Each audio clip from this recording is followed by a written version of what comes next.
Security guard Tom Martinez first noticed the dog on a Tuesday in February. Small terrier mix, maybe 20 pounds, with wiry brown and white fur that stuck up in all directions. The dog sat in the far corner of the parking lot, outside the main entrance to Oregon Children's Hospital, his eyes fixed on the automatic doors that led to the oncology wing. Tom had worked hospital security for 15 years. He'd seen everything: lost kids, parking disputes, the occasional mental health crisis. But he'd never seen a dog sit perfectly still for 6 hours in the rain, waiting for something only he understood. "Hey, buddy," Tom called, approaching slowly with a granola bar from his lunch. "You lost?" The dog looked at him, a quick assessment, then returned his gaze to the doors. When Tom got within 10 feet, the dog stood up and trotted away, just out of reach, then circled back to his spot and resumed his vigil. Tom tried for another 20 minutes before giving up. He called animal control, but by the time they arrived, the dog was gone. The next Tuesday, the dog was back. Same spot, same behavior. Arrived around 9 a.m., sat watching the doors, left around 3 p.m. By the fourth Tuesday, Tom had named him Pepper because of his salt and pepper coloring and had stopped calling animal control. The dog wasn't hurting anyone. He wasn't aggressive, didn't bark, didn't approach people. He just waited. Tom wasn't the only one who noticed. The nurses started talking about him during shift changes. Parents pointed him out to their kids. Someone left dog food near where he sat, but Pepper wouldn't touch it. "It's like he's waiting for someone," said Monica Chen, watching the dog through the window of the oncology wing where her daughter Zoe had been receiving treatment for acute lymphoblastic leukemia for the past 13 months. If this story of loyalty that transcends loss, of a mother's desperate hope, and of what dogs understand about grief moves you, please subscribe to Second Chance Stories and hit that notification bell. What unfolds in this hospital parking lot will challenge everything you think you know about love, letting go, and the bonds that death cannot break. Let us know in the comments where you're watching from. Monica Chen was 44 years old and had spent the last year learning a vocabulary she'd never wanted to know: blast cells, neutropenia, consolidation therapy, port access, words that had become her daily language, the terminology of childhood cancer that no parent should have to master. Her daughter Zoe had been diagnosed at 15, right before her sophomore year of high school. One day, she was a healthy teenager complaining about geometry homework and practicing for the school musical. The next, they were in an emergency room being told their daughter had leukemia and they needed to start chemotherapy immediately. Monica had quit her job as a marketing manager to become Zoe's full-time advocate and caregiver. Her husband David kept working. Someone had to maintain their insurance, pay the bills that kept mounting despite their supposedly good coverage. But that meant Monica was the one who slept in hospital rooms, who held the vomit basin, who researched clinical trials at 3 a.m. when sleep wouldn't come. And it was Monica who'd watched her vibrant, theatrical, social butterfly daughter slowly withdraw into herself as treatment dragged on, as her hair fell out, as she lost her junior year, as friends stopped visiting because they didn't know what to say to someone who might be dying. Zoe's best friend Ava had been different. Ava Chen, no relation, despite the shared surname, had been Zoe's friend since kindergarten. They'd grown up together, the kind of friendship that was more like sisterhood. When Zoe got sick, Ava had shown up, every week, sometimes more. She'd sit through chemo sessions, watch terrible reality TV in hospital rooms, bring homework and gossip from school. Ava had kept Zoe tethered to her old life when everything else was falling away. And then, 6 months ago, Ava had died in a car accident, 16 years old, driving home from visiting Zoe at the hospital. A drunk driver ran a red light. Ava was killed instantly. The grief had nearly destroyed Zoe. To be fighting for your life while watching your best friend's life end suddenly, senselessly, it was too much. Zoe had stopped talking much, stopped engaging with treatment. Her oncologist, Dr. Sarah Patel, had gently suggested therapy. Monica had tried everything, but Zoe had retreated to a place Monica couldn't reach. Today was Tuesday, chemo day, like every Tuesday for the past year. Monica helped Zoe out of the car, noting how thin her daughter had gotten, how the dark circles under her eyes had become permanent features. They were walking toward the entrance when Zoe suddenly stopped. "Mom, Mom, look." Monica followed her daughter's gaze to the far corner of the parking lot where a small scruffy dog sat watching the doors. "It's Pepper," Zoe whispered, and then she was crying. Deep, gasping sobs that Monica hadn't heard from her daughter in months. Not the silent tears of pain or grief, but something rawer, more desperate. "Honey, who—" "That's Ava's dog. That's Pepper. How is he here? How—" Zoe was already moving toward the dog, and Monica hurried to follow. But as soon as Zoe got within 20 feet, the dog stood and backed away, maintaining his distance. His tail was tucked, his body language uncertain. Not aggressive, but not welcoming either. "Pepper," Zoe called softly. "Pepper, it's me. It's Zoe. Don't you remember me?" The dog's ears pricked forward. His tail gave one tentative wag, but he didn't come closer. Tom Martinez jogged over, having watched the scene unfold. "You know this dog." "He was my best friend's dog," Zoe said, tears streaming down her face. "But my best friend died 6 months ago. Pepper was with Ava's family. How is he here?" Monica felt her chest tighten. "Are you sure it's the same dog?" "Mum, I spent practically every weekend at Ava's house for 11 years. I'd recognize Pepper anywhere. That's him. But he shouldn't be here. Ava's family lives in Lake Oswego. That's 40 miles away." Tom pulled out his phone. "I've been documenting him. He's been showing up every Tuesday for the past 8 weeks. Same time, same spot. Just sits and waits." Zoe looked at her mother with an expression Monica hadn't seen in months. Something like hope mixed with devastation. Tuesday was Ava's day. She always came on Tuesdays. That's when I had chemo, and she didn't have soccer practice. Every Tuesday for a year. Monica understood then, and it broke her heart. This dog had been coming to the hospital on Tuesdays because that's when his person came to the hospital. He was waiting for Ava to come back out those doors, just like she always had, except she never would. "We need to call Ava's parents," Monica said. "They must be worried sick about him." But when Monica called Jennifer and Mark Chen that afternoon, what she learned was both worse and more complicated than she'd expected. "Pepper's been missing for 3 months, Jennifer said, her voice thick with grief that Monica recognized, the grief of losing a child that never really fades, just shifts shape. "He disappeared in August. We looked everywhere, put up flyers, called shelters. We thought maybe he'd been hit by a car or taken or... I don't know.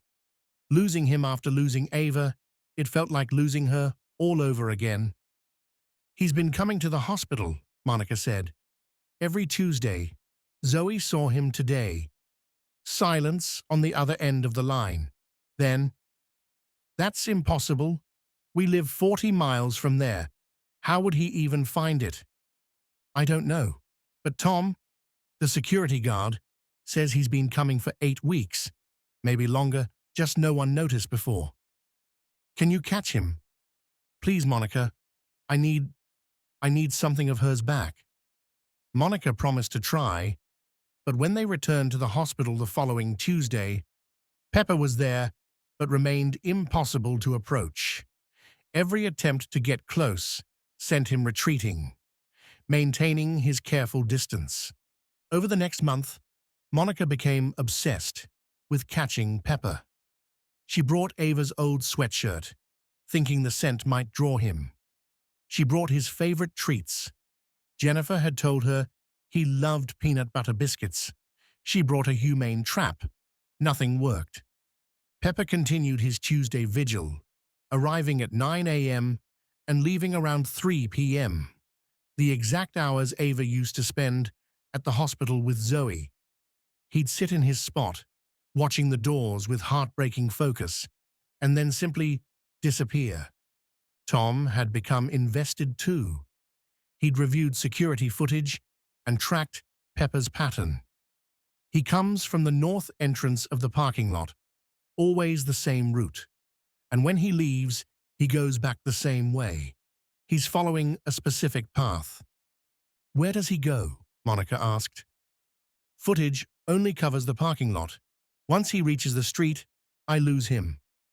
Monica started thinking of Pepper as a project, a puzzle she could solve when everything else in her life felt unsolvable. Zoe's latest scans had shown the leukemia was responding to treatment.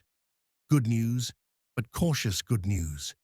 They'd been here before, seen progress only to have it reverse. Dr. Patel was talking about a bone marrow transplant, about getting Zoe to the 2-year remission mark, about the future in careful, qualified terms. But Zoe herself seemed more present than she'd been in months. She talked about Pepper constantly, speculated about how he'd found the hospital, what he was thinking. Dogs don't understand death, Zoe said one Tuesday while getting her infusion, watching Pepper through the window. Right? So he probably thinks Ava is still coming. He's waiting for her because he doesn't know she's gone. Maybe, Monica said carefully. Or maybe he knows she's gone, but he can't accept it. Maybe waiting is his way of grieving. Zoe was quiet for a long moment. I get that. I know Ava's dead. I was at her funeral. But sometimes I still expect her to text me, or I'll think of something funny and want to tell her. And then I remember. And it's like losing her all over again. Monica took her daughter's hand. That's normal, honey. Grief doesn't follow a straight line. Pepper's grief doesn't either. He keeps coming back. He keeps waiting. Is that healthy? Or is it just sad? I think it's both. I think loyalty and grief look the same sometimes. The breakthrough came in May, 12 weeks after Zoe first spotted Pepper. Monica had started coming to the hospital even on non-treatment days, hoping to see where Pepper went. She'd enlisted help. Tom, several nurses, even Dr. Patel had gotten involved.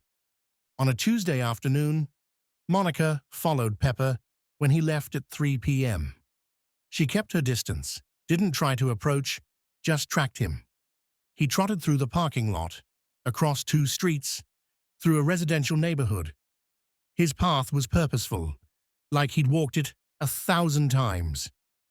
20 minutes later, Pepper arrived at a small park Monica had never noticed. Just a playground, some benches, a few trees, and there, Pepper went directly to a specific bench and lay down underneath it. Monica approached slowly. Under the bench was a makeshift shelter, a piece of cardboard, some old blankets, a bowl that collected rainwater. This was where Pepper lived. This was his home base between Tuesday visits to the hospital. But there was something else. Carved into the back of the bench, clearly done recently with a pocket knife, were the words, AVA plus Zoe BFF forever. Monica's breath caught. She pulled out her phone and called Jennifer. Did Ava and Zoe ever come to Highland Park, the one near the hospital? All the time. When Ava would visit Zoe, sometimes they'd stop there on the way home if Zoe was feeling okay. They'd get coffee and just sit and talk. It was their spot. Monica looked at Pepper, who was watching her with wary eyes. He's living here, at their bench. He goes from here to the hospital and back again. That's his route. Tuesday was hospital day with Zoe. This park was his home with Ava. He's trying to hold on to both of them. Oh, God, Jennifer whispered. He's waiting for both of them. That night, Monica sat with David and Zoe at their kitchen table and told them about the park, the bench, the pattern. He's homeless, Zoe said, tears streaming down her face. Pepper's been living under a bench for 3 months because he's trying to find Ava and trying to check on me. He's trying to take care of both of us. Jennifer and Mark want him back, Monica said. But we haven't been able to catch him. He won't let anyone get close. Zoe looked at her mother with an expression that was older than 16, aged by a year of facing mortality that no teenager should have to face. Mum, I need to try. Please, let me try to get him. Honey, you're immunocompromised, sitting outside, chasing a dog. I'm dying anyway. Zoe's voice was flat. That's what everyone's not saying, right? The transplant is a last resort. The odds aren't good. So what's the difference if I spend my time in a hospital room or trying to save my best friend's dog? You're not dying, Monica said, but her voice lacked conviction. They'd stopped lying to each other months ago. Zoe's latest counts weren't good. The leukemia was becoming resistant to treatment. The transplant was their Hail Mary, and even that was no guarantee. David spoke for the first time. Let her try. Let her do something that matters to her. So they made a plan. The next Tuesday, instead of going inside for treatment, Zoe would wait at the park. She'd be there when Pepper arrived, and maybe, just maybe, he'd remember her enough to let her get close. Dr. Patel was furious when Monica called to reschedule Zoe's chemo. You can't miss a treatment. Her counts... I know what her counts are, Monica said. And I know what the odds are, even if we do everything right. Sarah, my daughter hasn't cared about anything in 6 months. She's been going through the motions, letting us pump poison into her because she doesn't have the energy to fight us. But this dog, this gives her something to care about. So we're rescheduling. There was a long silence. Then, okay, but if you're going to do this, do it right. Keep her warm, keep her clean, and for God's sake, don't let her get bitten. If that dog has rabies... I know, thank you. Tuesday morning, they went to the park at 8:30 a.m. Zoe wore her favorite hoodie, one that had been Ava's, that Ava's mother had given her after the funeral. She brought a blanket, water, and a bag of peanut butter treats, and they waited. Tom had agreed to call when Pepper showed up at the hospital. At 9:15, Monica's phone buzzed. He's here. Just arrived. They watched the path Tom had mapped out. At 9:32, Pepper appeared, trotting with that same purposeful gait. He was headed for his bench. Then he saw Zoe. He stopped dead, 20 feet away. His tail started wagging. Uncertain, confused. Then he whined, a high-pitched sound of distress. Hey, Pepper, Zoe said softly. I know you're confused. You go to the hospital looking for me, and I'm here instead. I'm sorry, but I wanted to see you. I wanted to tell you that it's okay. Pepper took one step forward, then stopped, whined again. I miss her too, Zoe continued, tears running down her face. I miss her so much, and I know you're waiting for her at the hospital because that's where she always went. But Pepper, she's not coming back. Neither of us wants that to be true, but it is." Monica watched her daughter, her heart breaking. This was grief. Speaking to grief, loss, recognizing loss. "You can stop waiting," Zoe said. "You can stop living under this bench and walking 40 miles and sitting in parking lots. You can go home. Jennifer and Mark miss you. They want you back. And I think Ava would want you to be with them, where you're safe and warm and loved." Pepper took another step forward, then another. His tail was wagging harder now, and he was making a sound, not quite a whine, not quite a bark, something in between. "Come here, Pepper. It's okay. I'm here. I'm really here." And then Pepper ran. He closed the distance between them and practically threw himself into Zoe's arms, licking her face, whining and wiggling and pressing against her with the desperate affection of someone who'd been lost and was finally found. Zoe buried her face in his fur and sobbed. For Ava, for herself, for this dog who'd been trying so hard to hold on to what was already gone. Monica called Jennifer with shaking hands. "We have him. Zoe has him." Within 20 minutes, Jennifer and Mark arrived at the park. When Pepper saw them, he went crazy. The same desperate affection, the same overwhelming relief. Jennifer was crying so hard she couldn't speak, just knelt down and let Pepper crawl into her lap while she rocked back and forth. "Thank you," Mark kept saying to Zoe. "Thank you. You have no idea what this means." But Zoe did know. Monica could see it in her daughter's face. This wasn't just about saving a dog. It was about honoring Ava's memory by taking care of something Ava had loved. It was about proving that loyalty mattered, that connections endured, that love didn't just evaporate when someone died. Before they left, Jennifer pulled something out of her purse. "I want you to have this." It was Ava's hospital bracelet, the one she'd worn as a visitor every Tuesday for a year. The one that said, "Visitor Ava Chen, purpose, friend." She kept it on her keychain, Jennifer said, like a badge of honor. Being your friend was one of the most important things in her life.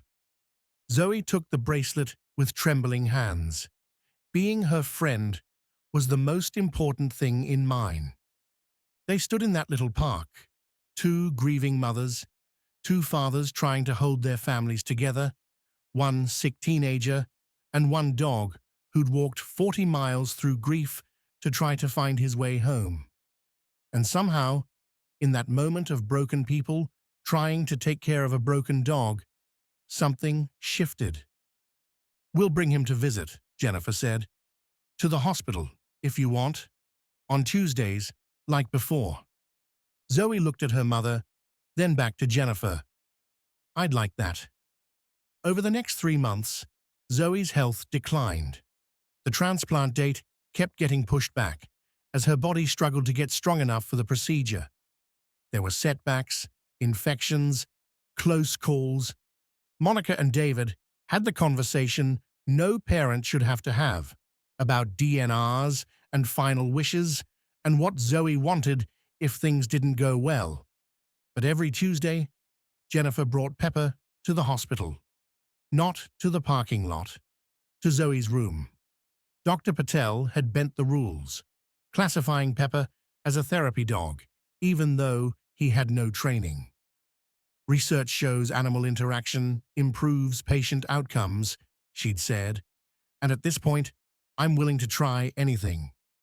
Zoe would sit with Pepper for hours, reading to him, telling him stories about Ava, showing him photos. Sometimes she'd cry, sometimes she'd laugh, but she was present in a way she hadn't been before. "It's like she's come back to life," David told Monica one night. "Having Pepper here, having something to look forward to, It's given her a reason to fight. Monica wanted to believe that, but she'd learned not to put too much faith in hope.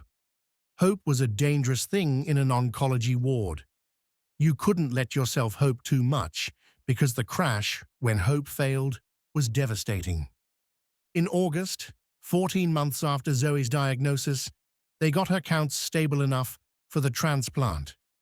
The procedure itself went smoothly, but the recovery was brutal. Zoe was isolated, vulnerable to any infection, barely able to keep food down.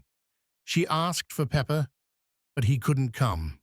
Too much infection risk. So Jennifer sent videos instead. Pepper at home, Pepper at the park, Pepper carrying Ava's old stuffed animal around like he used to when Ava was alive. "Tell him I'll see him soon," Zoe whispered to her mother. "Tell him to wait for me." The waiting was agony. Days blurred into weeks. Zoe's body was waging war against itself, trying to decide if it would accept the new marrow or reject it. Monica lived at the hospital, sleeping in a chair next to Zoe's bed, watching monitors and counting breaths.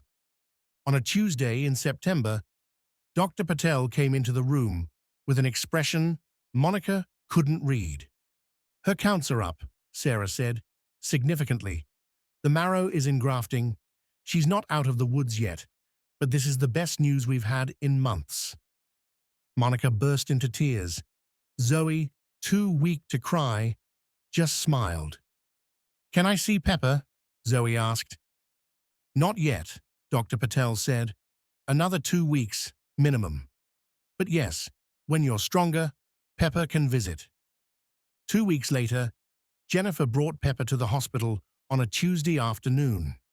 By then, Zoe was out of isolation, slowly rebuilding her strength. She was in a wheelchair, her hair growing back in soft tufts, but her eyes were bright. When Pepper saw her, he did something he'd never done before. He jumped onto her lap, carefully, gently, like he understood she was fragile, and rested his head on her shoulder. And he stayed there for an hour while Zoe held him and cried and whispered to him about Ava, about survival, about what it meant to keep going when the person you loved most was gone. "He was waiting for Ava," Jennifer said softly to Monica. "But maybe he was also waiting for you, Zoe. Maybe he knew you were in there fighting, and he needed to make sure you made it through." A year later, Zoe was in remission, cautious, qualified, don't get too excited remission, but remission nonetheless. She'd gone back to school, finished her junior year, and was starting her senior year. She'd joined the theater program again, auditioned for the musical, made new friends, but every Tuesday, she went to Highland Park. She'd sit on the bench, the one with Ava's carving, and Jennifer would bring Pepper. They'd sit together, the three of them, honoring the memory of the girl who'd connected them all. One Tuesday in October, as they sat watching the sunset, Zoe said something that Monica would remember forever. "I used to think Pepper waiting for Ava was sad, like he didn't understand that she was gone, or he couldn't accept it. But I don't think that anymore." "No?" Jennifer asked. "No, I think he understood exactly what he was doing. He wasn't waiting for Ava to come back. He was honoring her. He was showing up on Tuesdays because that's what she did. He was keeping her memory alive by continuing her routine. He was being loyal to her, even though she was gone." Zoe scratched Pepper's ears. "And I think that's what grief is supposed to be. Not forgetting, not moving on like the person never existed, but showing up, doing the things that honor them, carrying their love forward." Monica looked at her daughter, her brave, extraordinary daughter, who'd survived what should have killed her, and emerged with wisdom that took most people a lifetime to learn. "Ava saved my life," Zoe continued, "not just by being my friend during treatment, but by showing me what loyalty looks like. She showed up every Tuesday, even when it was hard, even when I was throwing up or crying or too exhausted to talk. She just showed up. And when she died, Pepper showed up. He kept her tradition going. He kept loving me the way she would have wanted him to. And that kept you going? Monica said. Yeah. When I wanted to give up, when I thought about just stopping treatment and letting the cancer win, I'd think about Pepper in that parking lot, about how he kept coming back, even though Ava never would, about how he refused to stop caring just because caring was hard. And I thought, if a dog can be that loyal, that committed, I can get through one more chemo session. I can survive one more day. Jennifer was crying now. Ava would be so proud of you, both of you. They sat in comfortable silence as the sun set, painting the sky in shades of gold and pink. Pepper dozed between them, his head on Zoe's lap, finally at peace. 2 years after Zoe's transplant, Monica and Jennifer stood in the parking lot of Oregon Children's Hospital, watching a small ceremony. The hospital had commissioned a bronze statue for the courtyard outside the oncology wing, a terrier mix sitting patiently, looking toward the doors. Underneath was a plaque, in memory of Zoe Chen, whose loyalty and friendship brought light to the darkest days, and in honor of Pepper, who taught us that love doesn't end with death, it just changes form. May all who enter here find the courage to keep showing up, even when hope seems far away. Zoe had designed the plaque. She was 18 now, headed to college in the fall, her remission holding strong. Her hair had grown back curly, different than before, another way cancer had changed her. But she was alive, thriving, carrying Ava's memory forward in everything she did. The real Pepper was there too, now 11 years old and moving more slowly, but still coming to the hospital on Tuesdays. Not to wait in the parking lot anymore, but to visit the children's ward, where his gentle presence brought comfort to kids fighting the same battle Zoe had fought. Ava would love this, Jennifer said, touching the statue. She'd say it was too much attention, but secretly, she'd be thrilled. She'd probably be taking selfies with it, Zoe said, laughing through tears. After the ceremony, after the speeches and photos and interviews with local news stations, Monica and Zoe and Jennifer and Pepper went to Highland Park. They sat on their bench, the one that had become a memorial, a meeting place, a physical reminder of love that endured. "Mom," Zoe said, "I've been thinking about something." "What's that?" "I want to be a child life specialist, work at the hospital, help kids going through treatment, help their families." Monica felt her heart expand. "Because of what you went through? Because of what Pepper taught me, that showing up matters, that being present, even in pain, even in grief, that's what love looks like. I want to show up for other kids, the way Ava showed up for me, the way Pepper kept showing up, even when everyone told him to give up and move on." Jennifer pulled Zoe into a hug. "Ava would be so proud. I'm so proud." They stayed until the sun set, talking about Ava and memories and the future. Pepper dozed between them, occasionally opening one eye to check that they were still there, that he was still doing his job of keeping his people together. When it was finally time to go, Zoe knelt down and looked Pepper in the eyes. "Thank you for not giving up. Thank you for showing me that waiting isn't the same as being stuck. Sometimes waiting is how we honor the people we've lost. Sometimes loyalty looks like sitting in a parking lot in the rain, or showing up every Tuesday, or just refusing to forget."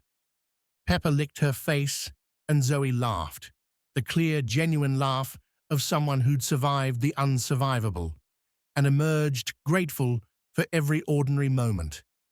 5 years later, Monica stood in the parking lot of Oregon Children's Hospital, watching Zoe, now 23, finishing her degree in child life and working part-time at this very hospital, lead a therapy dog training session. The program had grown to include 15 dogs, all helping young patients through their treatment. But the original therapy dog, the one who'd started it all, was retiring. Pepper was 13 years old now, his muzzle white, his steps careful. He'd spent the last 5 years bringing comfort to hundreds of children, showing them the same loyal presence he'd shown Zoe. Today was his last official day. They'd had a retirement party in the oncology wing, complete with a dog-safe cake and a certificate of appreciation. Now, Zoe was walking him to the parking lot, to the spot where he'd waited every Tuesday for months, hoping to see Ava. Jennifer met them there, her eyes red from crying. Pepper had been diagnosed with cancer 2 weeks ago, lymphoma, aggressive. The vet said they could try treatment, but at his age, with his condition, it would only buy him a few painful months. "It's time," Jennifer had said when she called Monica. "We've decided. Tomorrow we're going to let him go. But today I wanted to bring him here one more time, to say goodbye to Ava, in the place where he said goodbye to her before." So they gathered, Monica and Zoe, Jennifer and Mark, Dr. Patel, who'd bent so many rules to let a scruffy terrier bring hope to her patients, Tom, who'd been the first to notice a dog who wouldn't give up, and dozens of families whose children had been visited by Pepper during their treatment, who'd found comfort in his steady presence. Pepper seemed to understand. He walked to his old spot in the corner of the parking lot, the place where he'd kept his vigil 5 years ago, and he sat down, looking at the doors. Zoe sat next to him, her arm around his shoulders. "It's okay, Pepper. She's not coming out those doors, but wherever she is, she knows you never stopped waiting. She knows you kept loving her. She knows you took care of me for her." Pepper leaned into Zoe, and everyone who was watching could see it. The moment a dog who'd spent years being strong for others finally let himself be tired. "You can rest now," Zoe whispered. "You did your job. You showed us what loyalty looks like. You taught us that love doesn't end. It just changes shape. And you saved my life by reminding me that showing up matters, even when it's hard, especially when it's hard."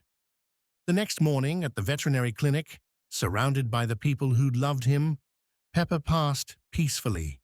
His head was in Jennifer's lap. Zoe was holding his paw, and the last thing he heard was Jennifer telling him he was a good boy, the best boy, and that Ava was waiting for him now. At Pepper's memorial service, held in Highland Park under the bench, where he'd waited for so long, Zoe stood to speak. When Pepper first started showing up at the hospital, everyone thought he was just a confused dog who didn't understand that his owner was gone. But I think he understood, more than any of us did. He understood that loyalty isn't about waiting for someone to come back. It's about showing up anyway. It's about honoring the love you shared by continuing to care, even when caring hurts. She looked at the crowd, cancer survivors and their families, hospital staff, volunteers, all people whose lives had been touched by a scruffy terrier who'd refused to stop showing up. Pepper waited for Ava every Tuesday, and then he waited with me, and then he waited with hundreds of other kids fighting for their lives. He taught us that sometimes the most powerful thing you can do is just be present. Just show up. Just keep loving, even when you're grieving. Zoe paused, tears streaming down her face. I wouldn't be here without Pepper. When I wanted to give up, when the treatments were too hard and the grief was too heavy, I'd think about that dog in the parking lot, about how he kept coming back, even though Ava never would. And I'd think, if he can be that brave, so can I. She looked at Jennifer and Mark. Thank you for sharing him with us. Thank you for letting him teach us about loyalty and love and the kind of courage it takes to keep showing up for the people who need you. They buried Pepper's ashes at Highland Park, near the bench. The same non-profit that had funded the hospital statue commissioned another small memorial, a bronze plaque embedded in the ground near the bench where Pepper had lived during those months of waiting. Pepper, 2011 to 2024. He showed up every Tuesday for a friend who would never come home. In doing so, he saved a friend who was trying to find her way back. True loyalty doesn't end with death. It just finds new ways to love. 10 years after Ava's death, Zoe, now Dr. Zoe Martinez, PhD in child life and pediatric psychology, stood in front of a conference room full of healthcare professionals presenting her research on the therapeutic benefits of animal-assisted interventions in pediatric oncology. Her keynote speech was titled, "The Pepper Protocol: How One Dog's Loyalty Revolutionized Pediatric Cancer Support." Pepper wasn't trained as a therapy dog, Zoe explained to the audience. He was just a pet who lost his person and couldn't accept it. But in his grief, in his refusal to give up, he stumbled onto something profound. He showed us that sometimes the most powerful medicine isn't chemotherapy or transplants.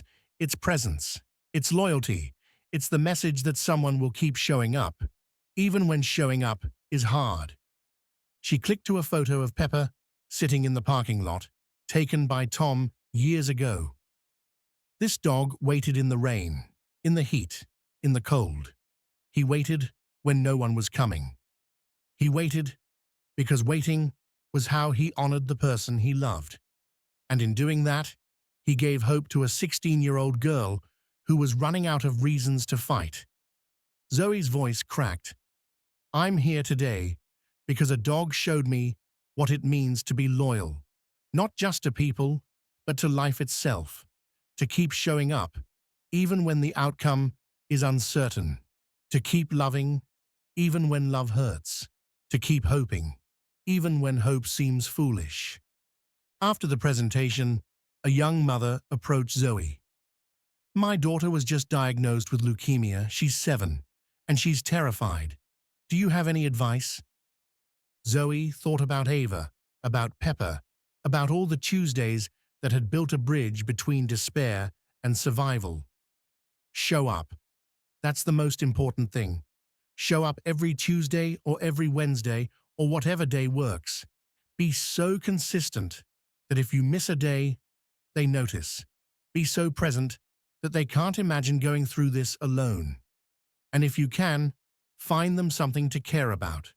A dog, a project, a goal. Something that gives them a reason to keep fighting when their body is screaming to give up. That's it? Just show up? Just show up, Zoe confirmed. It sounds simple, but it's everything. Pepper taught me that. He didn't have medical training or psychological expertise. He just showed up, and it was enough.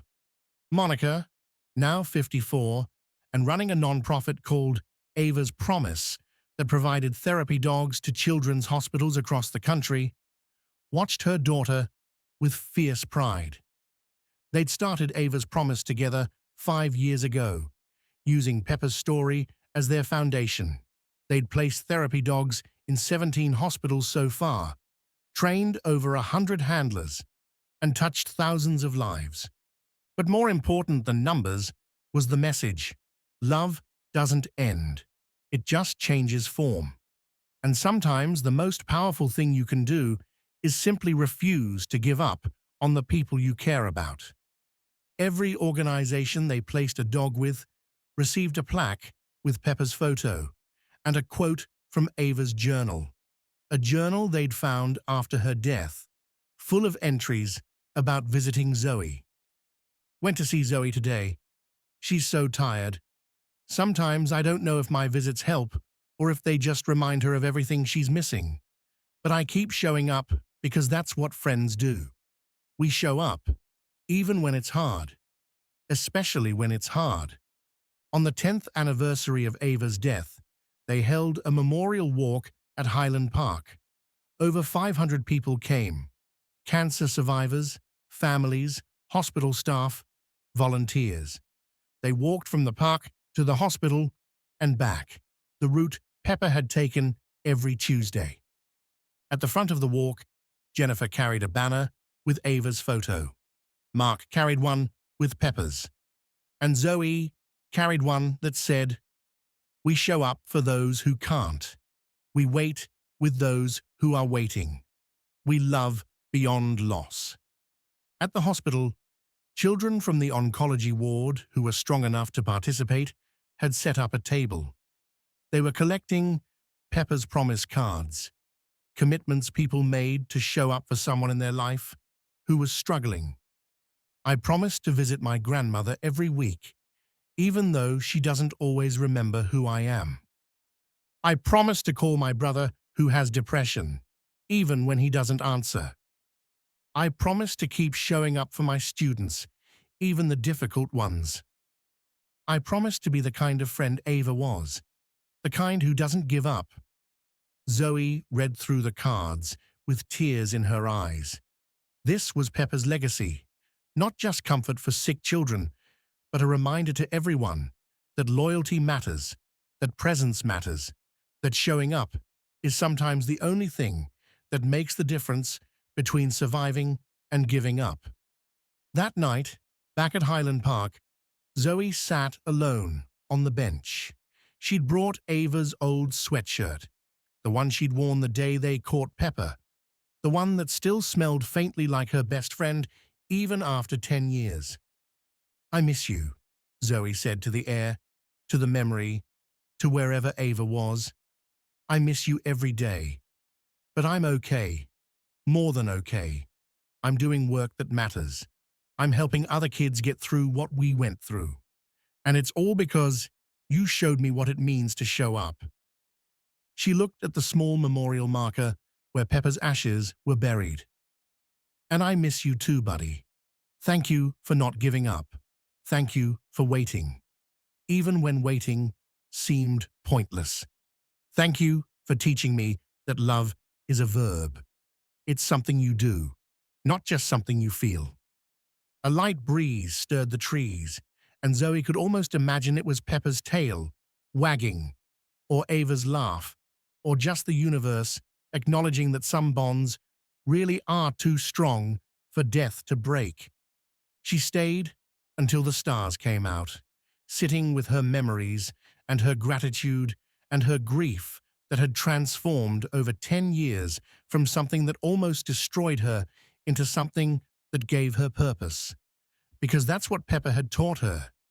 Grief and love aren't opposites. They're the same thing wearing different clothes. And the way you honor the people you've lost isn't by forgetting them or moving on. It's by showing up, by being present, by loving so fiercely that even death can't erase the connection. If this story touched your heart, we have so many more waiting for you. Stories of dogs who understand loss better than we do, of loyalty that transcends death, of the ways animals teach us to be better humans. Subscribe to Second Chance Stories and hit that notification bell so you never miss these powerful reminders that showing up matters, that presence is a gift, and that sometimes the most profound love is the love that keeps waiting, keeps hoping, keeps believing, even when hope seems impossible. Share this with someone who's struggling with grief, who's taking care of someone who's sick, who needs to hear that just being there, just showing up, is enough. It's more than enough. It's everything. Drop a comment telling us about someone who showed up for you when you needed them most, or about a time you kept showing up for someone even when it was hard. We want to hear your stories, of loyalty and love. Because every dog deserves to be honored, every loss deserves to be grieved, and every story about the courage it takes to keep loving when loving hurts deserves to be told. Thanks for watching. And remember, sometimes the most powerful thing you can do is show up, even when you don't have solutions, even when you don't have the right words, even when all you can offer is presence. That's what Pepper taught us, that's what Ava showed us, and that's what we carry forward in their memory. Just show up. Keep showing up. Love doesn't end with death. It just finds new ways to care. That simple truth changed everything for a teenage girl fighting cancer and a mother trying desperately to save her.